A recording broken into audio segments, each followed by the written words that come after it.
Hey everyone, welcome to Judging for the Win. I'm Dave, and this is my daily ruling. Today's question was suggested by a viewer. Thanks to Vardaris for this one.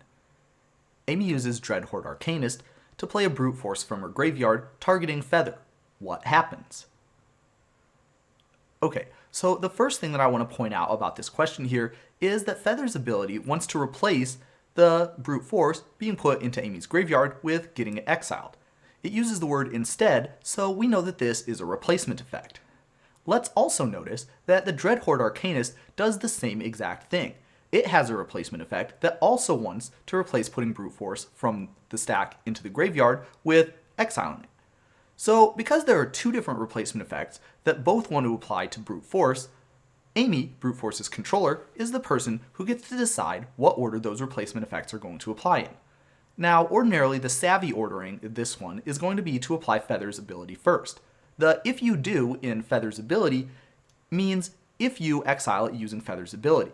So we would have to exile it using that one in order to get it back at end of turn. Accordingly, the first one that we want to apply is probably going to be the Feather, so that way the Feather ability actually will be the thing that exiles the brute force.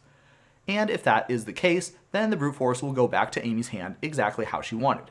If she orders them the other way, it'll just stay exiled forever, because at end of turn, the Feather will not know that it exiled a card, so it will not be able to return anything to Amy's hand. It just so happens to be the case that the pseudo-flashback of Dreadhorde Arcanist works exactly the same way as good old-fashioned normal flashback does. So in this case, the interaction is exactly the same if Amy was going to play this card from her graveyard using something like a Snapcaster Mage.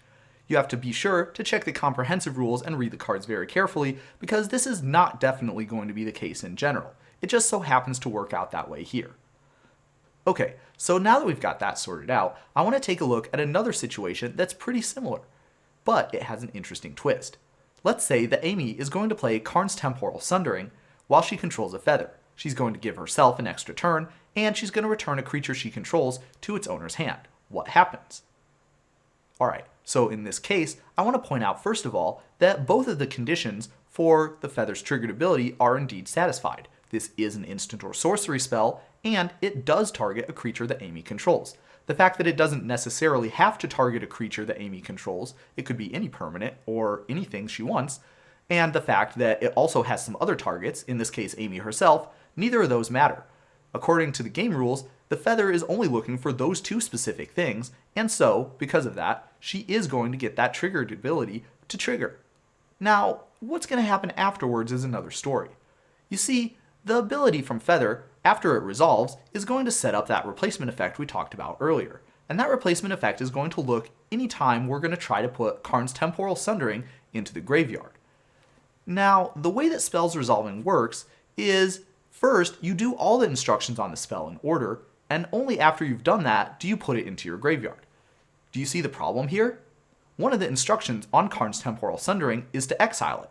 So that means that when we get to the point where the game is going to put the Karn's Temporal Sundering from the stack into the graveyard, which, remember, is the thing that Feather is trying to replace, when we get to that point, we'll see that it's no longer on the stack anymore, because there's already been an instruction from Karn's Temporal Sundering to exile it. Because Karn's Temporal Sundering was not exiled this way, the if you do from Feather's ability is not going to return it to Amy's hand, even though it did actually end up in the exile zone.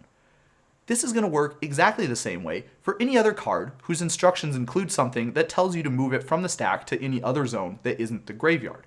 So for example, if we were talking about a Red Sun Zenith or Cyclical Evolution, well, the ruling would be exactly the same. And that's all I have for you today. How did you do? Join me again tomorrow for another daily ruling, but until then, I hope you have a great day.